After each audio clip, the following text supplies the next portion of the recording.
Hello, everyone. Welcome to our special lecture. This event is a part of a series of diverse scientific programs, sessions, and activities organized by the Linguistics Research and Language Planning team. Our objective is to contribute to the advancement of scientific research and achieve qualitative improvements within the academy. We are delighted to welcome our esteemed speaker, Mr. Mohamed Taibi.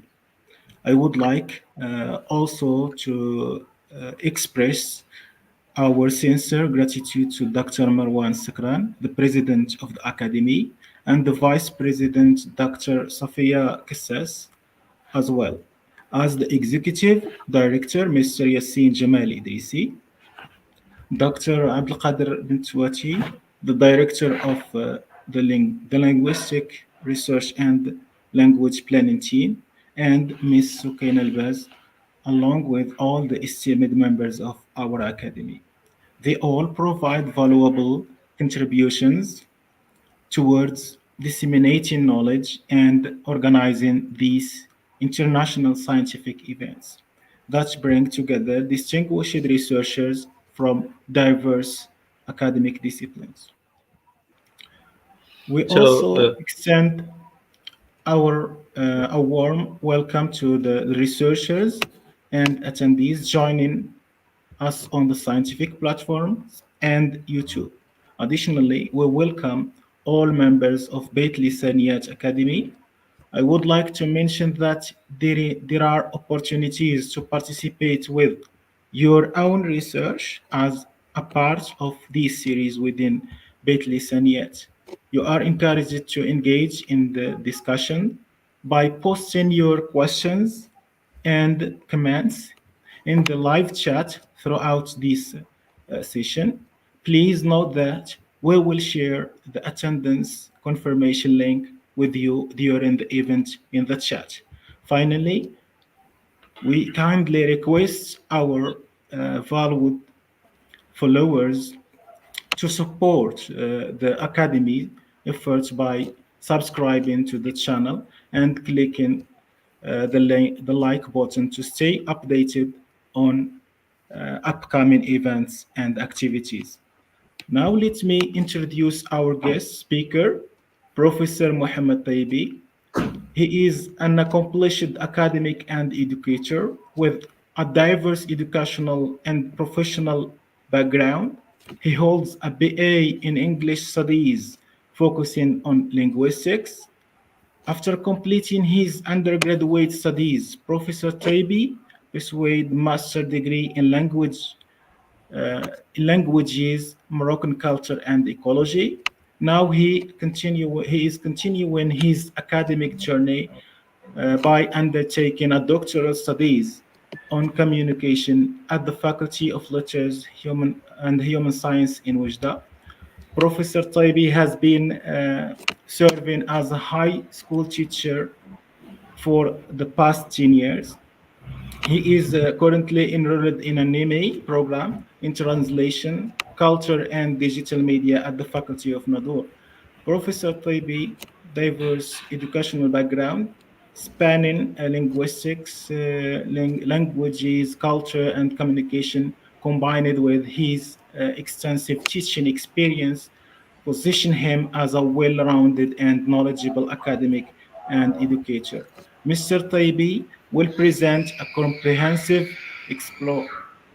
exploration of the linguistic considerations and challenges involved in the translation of literary works, including poetry, drama, and prose.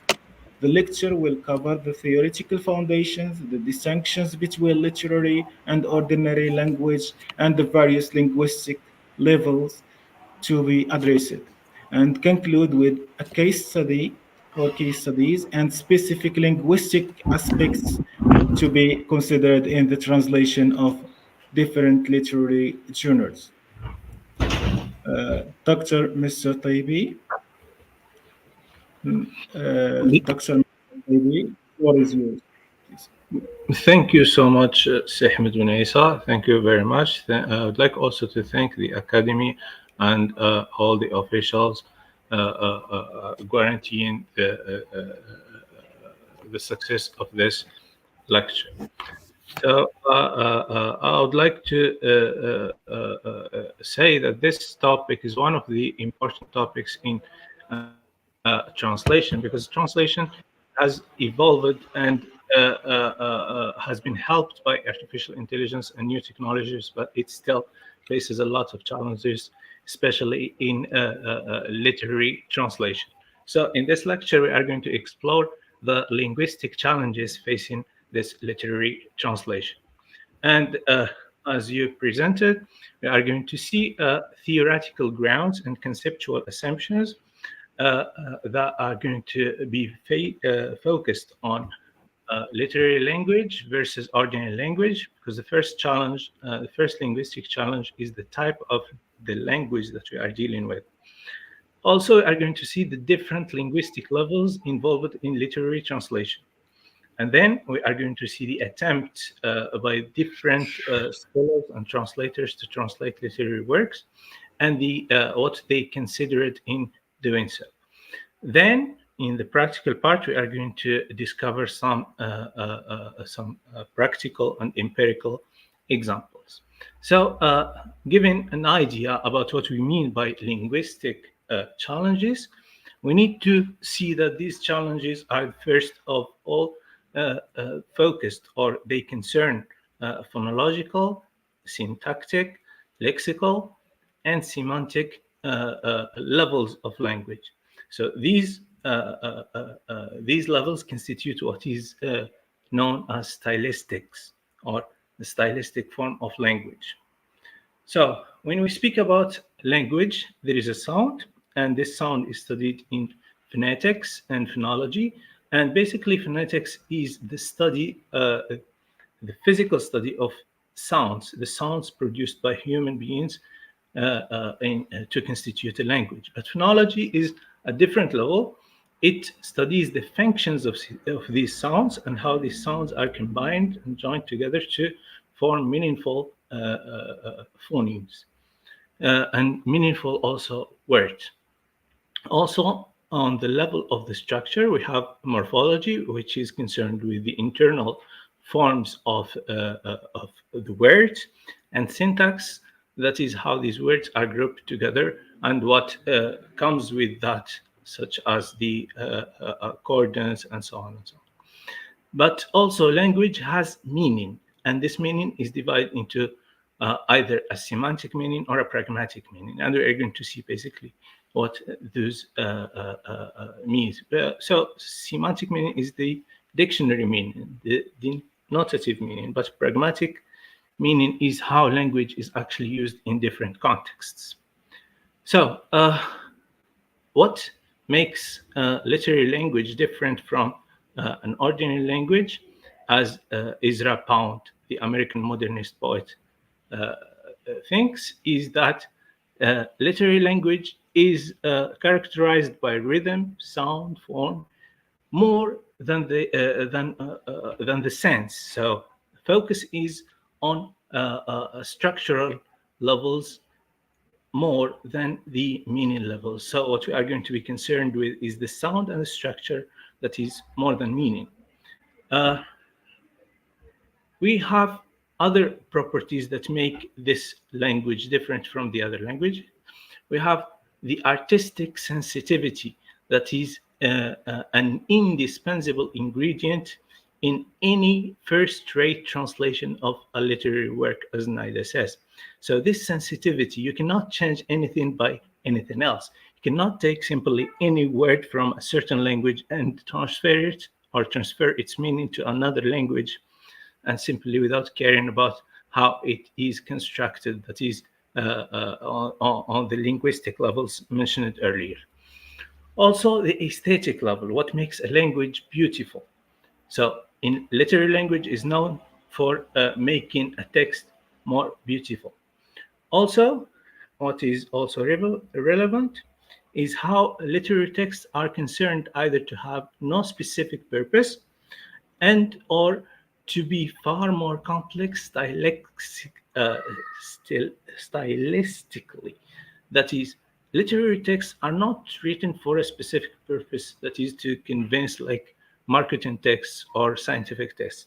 Sometimes literary texts are just written to exercise some psychological needs, to express oneself, and for no reason at all, just someone expressing themselves in a beautiful, of course, speaking about language used, in a beautiful language. Uh, uh, Also, language of literature is different from the original language. This is mentioned by many scholars, among which we are going to see later. And these differences are basically concerned with the rhythm, metrical rhythm. We are going to explain later what is metrical rhythm, that is related to poetry, and also how emotions and sensuous emotions are involved in this language. Uh, the first characterization of language by Katharina Rice is that language, or what she calls expressive language, is the language of plays, graphic novels, and poems. So, what makes this literary text different from the others, for example, a report or a lecture, is that they are expressive. They express feelings and emotions. They also express an aesthetic, and stylistic, uh, uh, a stylistic level. Uh, there has been attempts to uh, translate or literary works, the meaning of literary works and the language of literary works changes over time. So, what has been at a time operative, that is like an advertisement or uh, an electoral speech, could become something else, could become expressive, for example. We have the example of Jonathan Swift's Gulliver's Travels in 1726, which was originally satirical to attack British government of the day, and this text was operative. It is nowadays read and translated as ordinary entertaining fiction. That is mentioned by Jeremy Monday, in his book Introducing Translation Studies, Theories and Application. Mary Snell Hornby also distinguishes this literary translation from general language translation and special language translation. What she what she did, or what she did, was make or write 6 levels of how literary translation should be looked at. So, what literary works are? They are stage films, for example. They can be lyric poems. They can be literature, for example, children's literature. And these works are characterized, as you can see, by a creative extension and the recreation of language dimensions. That is what makes them different from the other types of writing, is that the creativity of the writer, the imagination of the writer, makes it difficult for someone else to assimilate or to transfer their meanings to another language. She mentions by the end the speakability of the text, and Mary Snell Hornby, the integrated approach, comes with this speakability, which she relates to the sound and rhythm of the text that is meant for translation. So she returns everything to this phonetic and philological aspects of the text. Basic attempts to translate have considered a lot of aspects. Ezra Pound's approach, of course, was experimental. He was looking at the expressive qualities of the language, and he was seeking to energize language by clarity first, by saving the rhythm, saving the sounds, and saving the form. He was not much concerned with the sense, but he made the other elements more important than the sense. And by that, he thinks that he was energizing language. Bruni was particularly concerned to retain the style of the original author, that is, to assimilate the form of in which the original literary text was written. Also, Lefebvre, André Lefebvre, who thinks that translation is a rewriting, says on every level of the translation process, it can be shown that if linguistic consideration enter into conflict with considerations of ideological and poetological nature, the latter tends to win.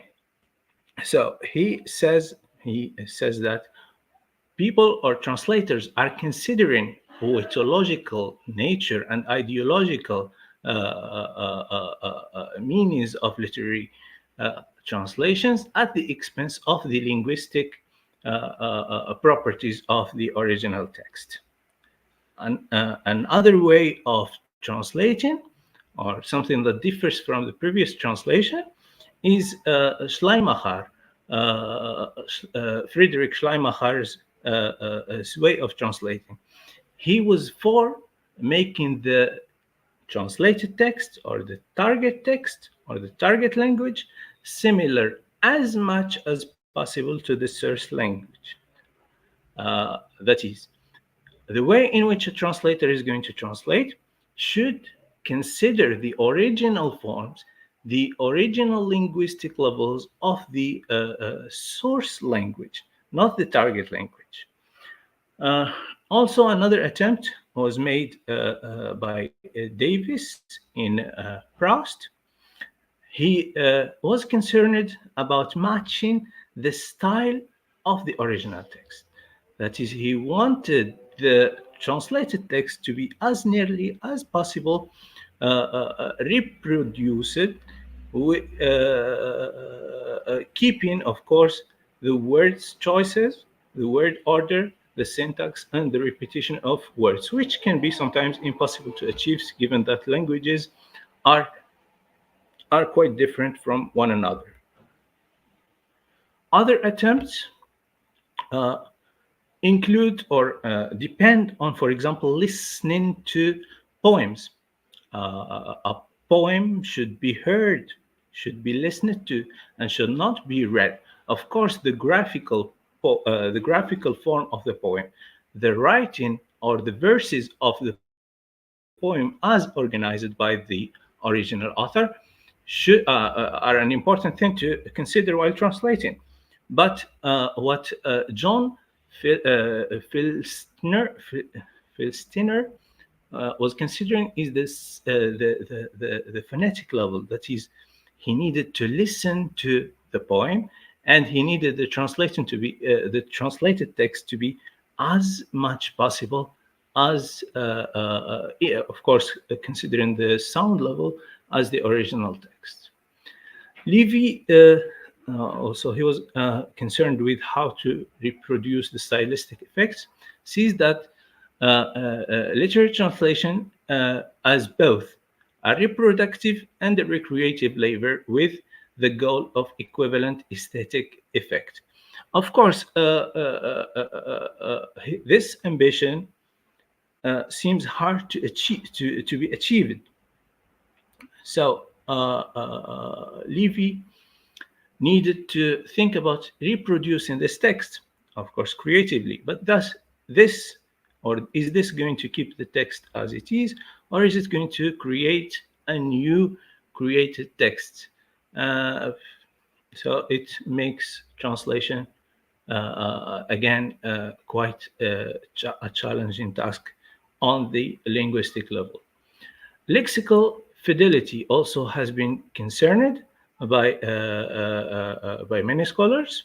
So choosing one word in a source language may not, although it could, although the translator could find an equivalent, but there are no real equivalent words from a language to another, because in each language a word has a different context and it has been created in a different context. Davis also tried to match prose style to reproduce prose word choice, word order, syntax, repetition of words, and his handling the sound and the rhythm of a sentence, and the alliteration and assonance. We are going to see how is this or how has this been attempted in the practical section. There are many things to consider.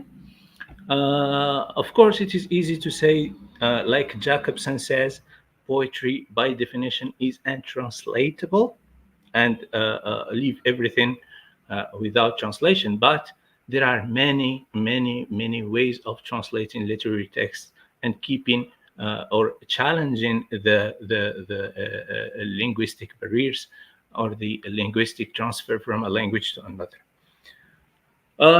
What is at risk, as we can see, is that in translation studies, for example, people are giving importance to one element over the other. So once, for example, a phonetic level is considered, the syntactic level can be missed. Or if form is considered and given importance, if the semantic meaning is given importance, the use of context is going to change to appropriate the translated text to a different context in which the selected words are meant for. One of the characteristics, for example, of poems in English is the meter. And what, because we need to consider the linguistic differences, especially the sound of the poem while translating. So we have, as we can see, that the meter is a combination of two syllables, and syllables in languages are not the same. So if, as you can see on the slide, the English syllables can be constituted by a consonant, a vowel, or just a vowel, or just a consonant and a vowel, or a vowel and a consonant. So this syllabic structure of English cannot be replicated by other languages, because what constitutes a syllable in a language is not what constitutes a syllable in the other language. For drama, as another literary genre, what is at stake is the loss of verbal, literary, theatrical, proxemic, kinetic, and cinematic effects.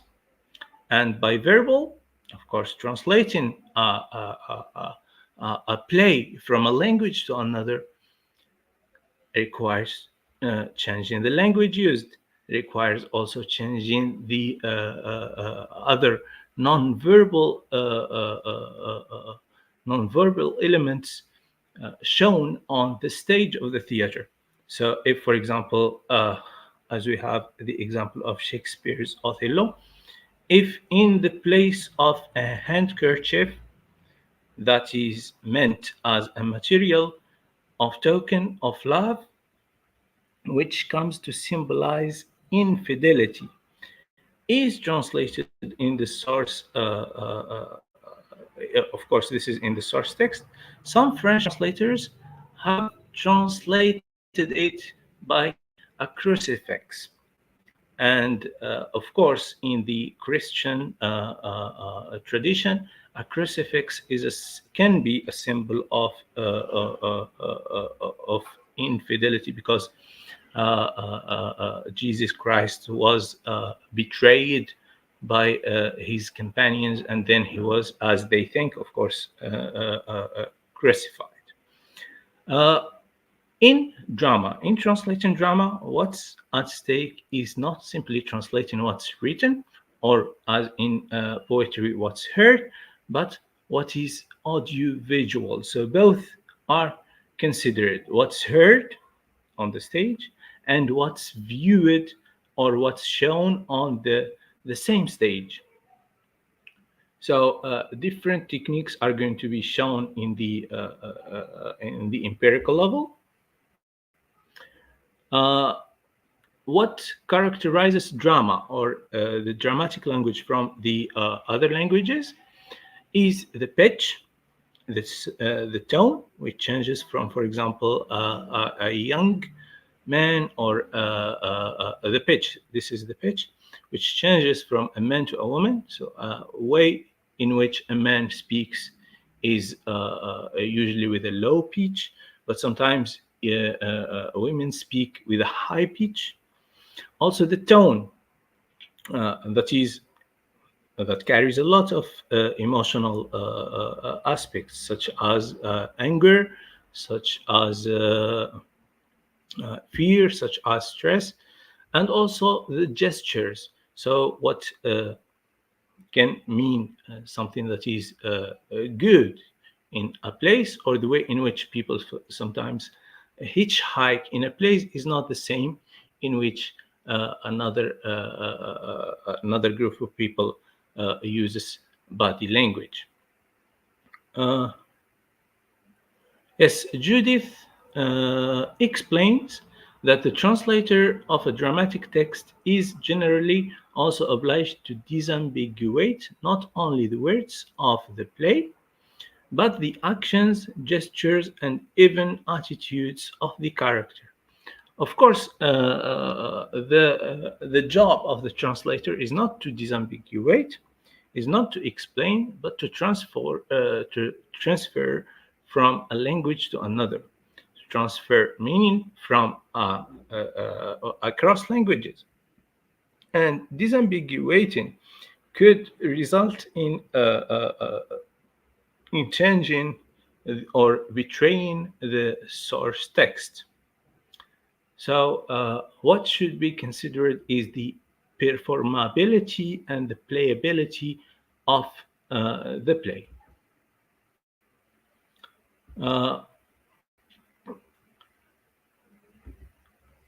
In translating prose, that is novels, we are going to start with how the novel, the literary novel, or that is subscribed to children's literature, that is Harry Potter, and how it has been translated to the Italian language. So there are many proper nouns. For example, Slytherin is translated to Serpiverdi in Italian, which means green snake. As you can see, we have at the sound level, much of the sounds are kept there. So we have the S sound, which indicates something sneaky, is kept there. And also we have Ravenclaw, which of course reflects the British culture, because it is a British word, is translated as Pico Ranira, that is black sheep, of course, in the Italian language. Language cannot be or cannot be kept as it is when translated.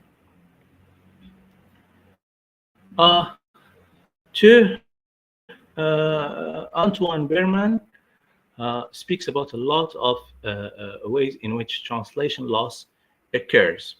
So we are not going to discuss all of them, But what's, for example, is at stake is, for example, the quantitative impoverishment, that is the loss of lexical variation in translation. So, for example, from translating from Spanish to English, three words which are semblante, rostro, or cara, are all going to be translated as face. So we have three words are going to be translated in the same word, that is face. This is going, of course, to impoverish translation by reducing the lexical level of the original text.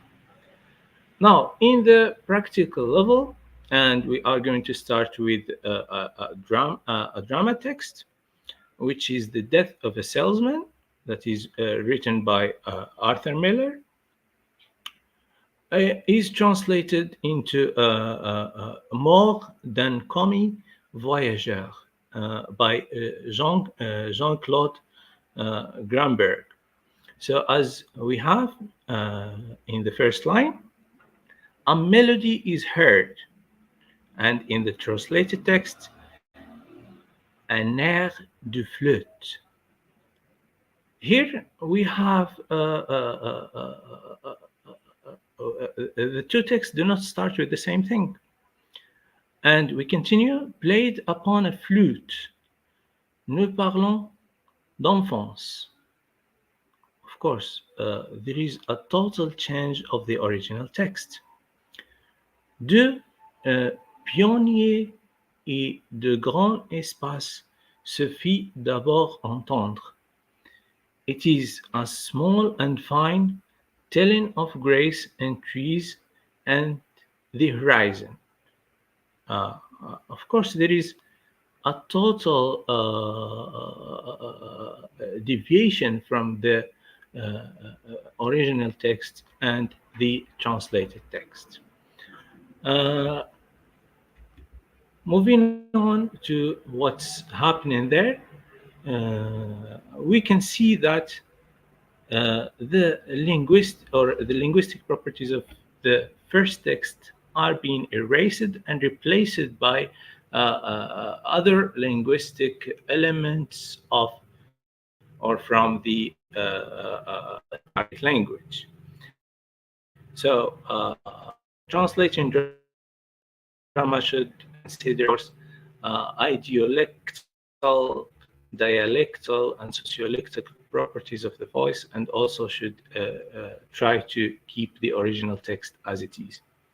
That's, of course, regardless of the cultural values that are included in the original text, and transform them to the target text. To move directly to translating poetry, we have 4 verses from Baudelaire's poem, L'Albatros, that is in Fleur de Mal. We have souvent pour s'amuser, les hommes de l'équipage prennent des albatros, vastes oiseaux des mers. Here we have the rhyme, âge, mer, âge, mer. So this rhythm has, of course, characterized the original poem. And we are going to see how translators have tried to replicate or keep the same rhythm. Here we have 6 translations by different translators. So in the first one, we have crew, vast, through, and mast.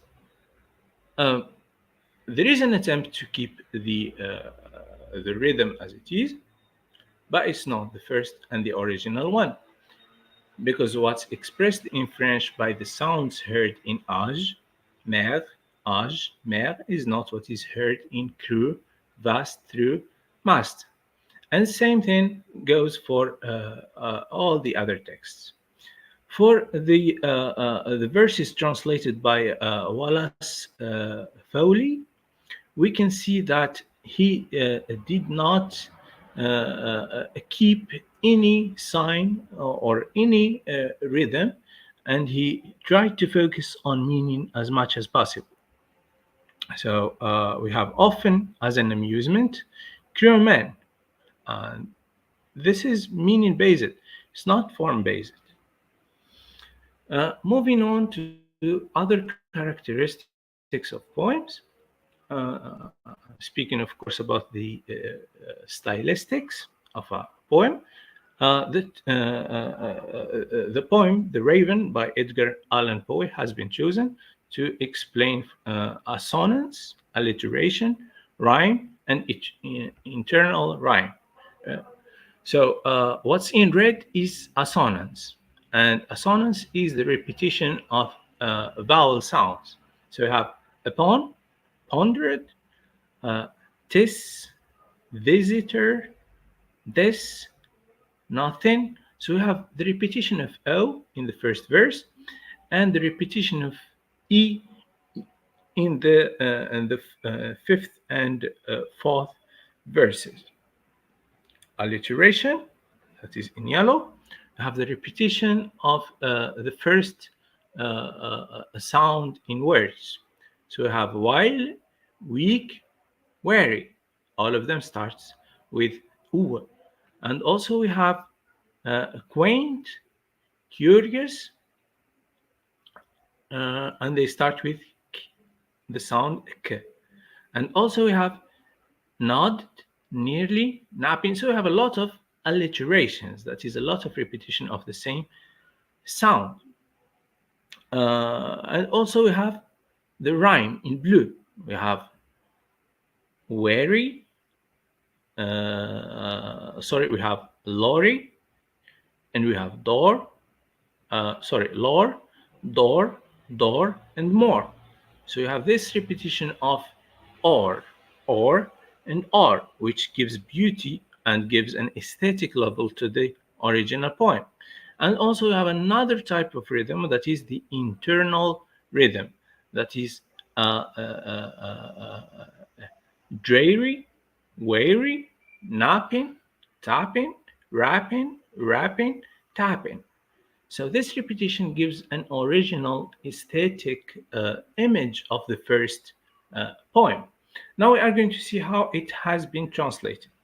First, we have a translation by Baudelaire, and he translated The Raven as Le Corbeau, and we can see that he translated it in a prosaic way. That is, he did not translate it as verses, and he transformed it from being a poem to being a prosaic, a prosaic text. But also we have another attempt by Paul Lorendo.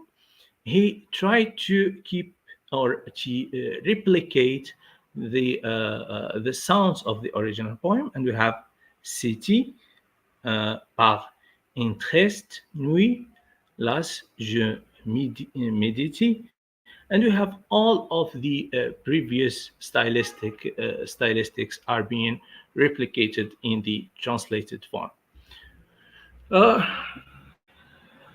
Another poem that is translated from verse to prose is Beowulf, which the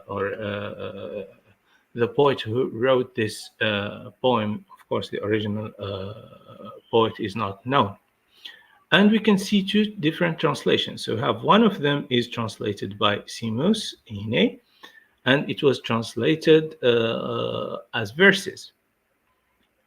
But the translation given by John Mitchell Kimball transformed the poem from this verse level to a prosaic level. Now, there has been a study about these two poems, and the study is made by Hans Sauer from the University of Munich in Germany, and he says Kimball was also one of the first editors of Beowulf. That is, he knows a lot about Beowulf. So his prose translation is quite good, and this is, of course, an academic evaluation of Kimball's translation. But he uses archaic or Archaisian language to translate, of course, the original poem. Now, what he says about Hine is that his translation is a poetic recreation. He focused more on the linguistic aspects of the poet. He uses modern English. So this is another difference between the two translations. And his translation, of course, was considered in this study as more elevated. Now, the final slide, the final element in this presentation is the translation of Season of Migration to the North by Tayyib Saleh, who is a Sudanese writer. We have the translation of the novel is also or undergoes also a lot of changes that risk reducing or distorting the original text. So we have "It was, gentlemen, after a long absence," and we have so this is translation, and the original text is "عدت إلى أهلي يا سادتي بعد غيبة طويلة." So it was after a long absence, and we have عدت إلى أهلي. Of course, this it expletive it does not mean anything in Arabic.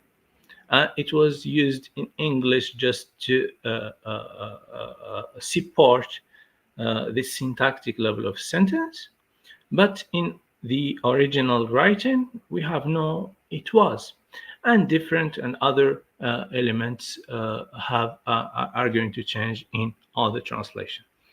So here we come to an end of our presentation. I would like to thank Mr. Ahmed Ben Isa. So thank you so much, Mr. Ahmed, and I would like also to thank the Academy and thank the audience for attending this lecture. So thank you very much. Thank you, Mr. Taibi, for this insightful / rational lecture. We greatly enjoyed the entire presentation. Your exploration of the unique linguistic and challenges involved in literary translation was both comprehensive and thought-provoking. The way you translate, the way you established the theoretical foundations and the conceptual assumptions provoke a strong framework for delving into the intricacies of navigating these various linguistic levels required for successful literary translation. The cases studies you presented analyzing the linguistic aspects of translating poetry, drama, and prose were particularly helpful. The comparative analysis of existing translations offered valuable insights into effective practices and common pitfalls. The call for ongoing linguistic education and cross-disciplinary collaboration is an important recommendation that underscores the need for continuous improvement and innovation in this specialized field. Your lecture was an engaging and informative exploration of the complex linguistic landscape of literary translation. We appreciate the depths of your research and your ability to present the material in a clear and accessible manner. Thank you for sharing your expertise and providing us with thought-provoking and enriching academic experience. Now we move to discuss the audience questions and comments. Mainly, we have two main questions. The first one is, what are the characteristics of a good translation? So I repeat the first question. What are the characteristics of a good translation, and how good translation distinguished from bad translation? Okay. Okay. Should I Yeah, answer you that? can. Yeah, you can answer this first one.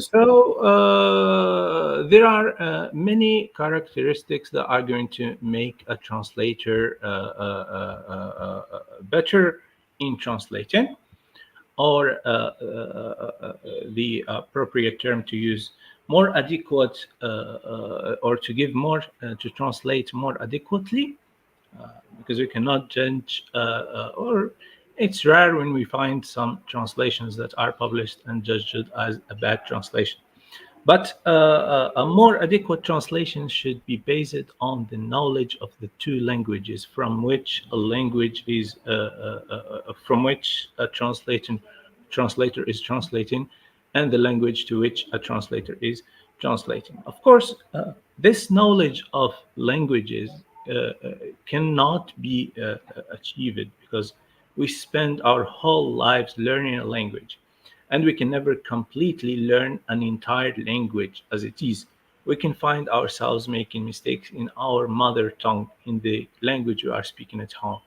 So it is difficult to master a language and translate it to another language that we are going to master. But we keep trying, we keep learning, and we try to do our best to translate. So a good translator should review his work. First thing to do is to review your work. So after translating, stop, give some time, and go back to the text and review it again and again and again. So the more you review your text, the more the quality of the translation is going to be. I guess the second question was about how good. What? How good translation distinguished from bad translation? Yes, it's better to Yeah. say how, or are there any authentic translations? Are there any adequate translations? Are there any high quality translations? So, translation lately has been mixed with ideology. So you can translate a text, submit it, and it can be published, or it cannot be published. So if you don't master the target culture, the target language, especially, and the target references, the cultural references to which, because language and culture are related. So if you do not master how a society refers or uses linguistic aspects to refer to cultural elements, and it's difficult, and the translation is not going to be of high quality. And also, sometimes it is sometimes the text is not understood. So when you don't understand the text, the translation is not going to be of high quality. So, thank you. I Yeah, hope. thank you. Thank you, Mr. Taibi. We have the second question that was made by Dr. Samah Haida. So Dr. Samah Haida, who is a member of the Beit Lisaniat Academy. She says, to what extent do you see that with further progress of artificial intelligence, will be able to overcome challenges such as understanding figurative language and cultural contexts? So, Well, translate. Thank you for the question. Artificial intelligence can be a bless, or it can be a curse. In the field of translation, we can never know if if artificial intelligence is making a translation or is translating better than a human or not. We are not at the point at which we should say that artificial intelligence the past or overcome the human abilities to translate. So it helps.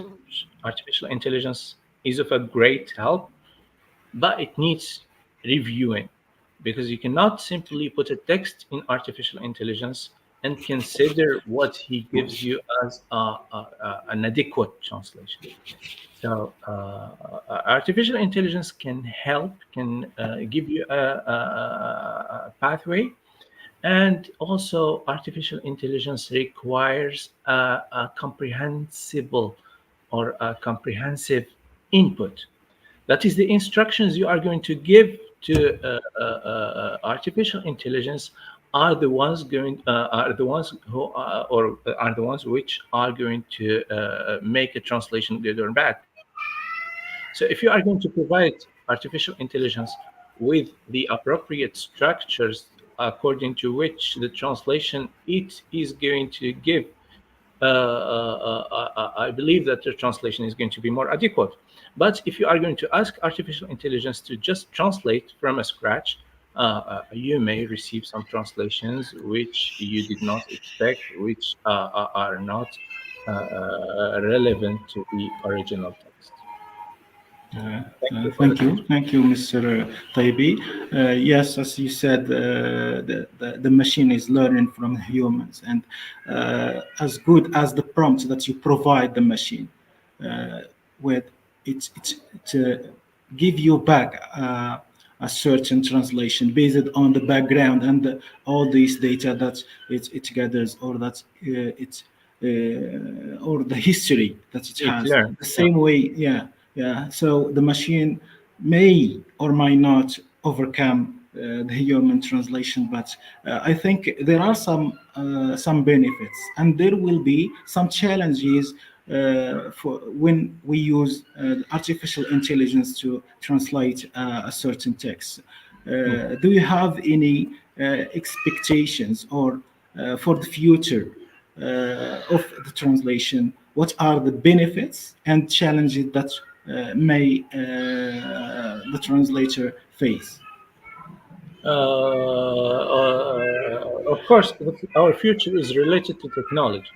So when we speak Yeah, about future, we are speaking about technology. And when we speak about technology and the future, we are speaking about the development of technology and how advanced technology is going to be.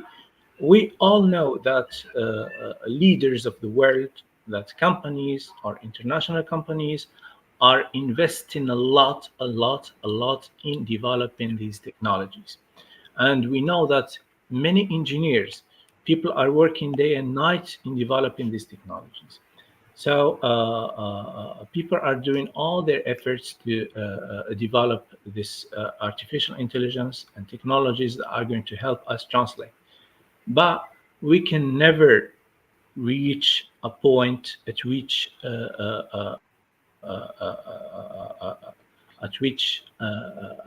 we are not going to have to do any effort to translate.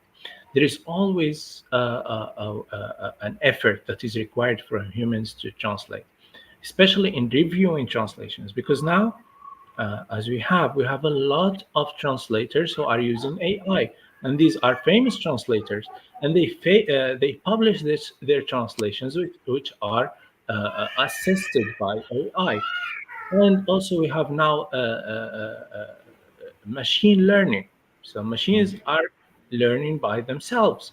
They are searching for resources, they are importing a lot of structures, and they are using a lot of algorithms to replicate or to replicate what humans are doing.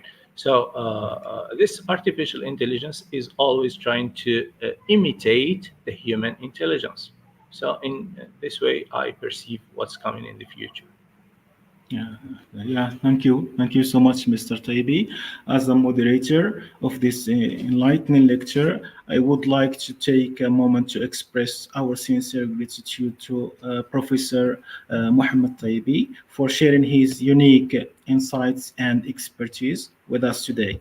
On behalf of all the attendants, I would like to express our heartfelt appreciation to you, Mr. Taibi, for your insightful slash rational lecture. Any final words? I would like to thank you all and to thank all the efforts. I have been a follower of Beit Lisaniat since a long time, and I have benefited a lot from the lectures. And sometimes I go back to the previous lectures and I watch the videos. Of course, I learned a lot from what you are doing, and I would like to thank Beit Lisaniat and thank you all for all your efforts. So thank you very much. Thank you.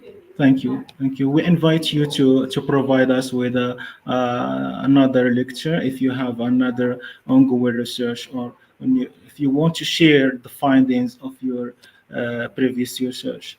As we conclude this event, I encourage all of us to reflect on the valuable lessons learned and to continue exploring the linguistic details of literary translation. Let us carry forward the spirit and of academic discourse and collaboration that Professor Taibi has powerfully championed. So thank you, Mr. Taibi. Let's Yes, sir. express our sincere gratitude to Dr. Marwan Sakran, Dr. Safia Kastas, Mr. Yassin Jamal Idrisi, Dr. Abdul Qadir Mitwati, and Ms. Sukain Albaz for making our scientific events successful. Thank you all for your attendance and participation.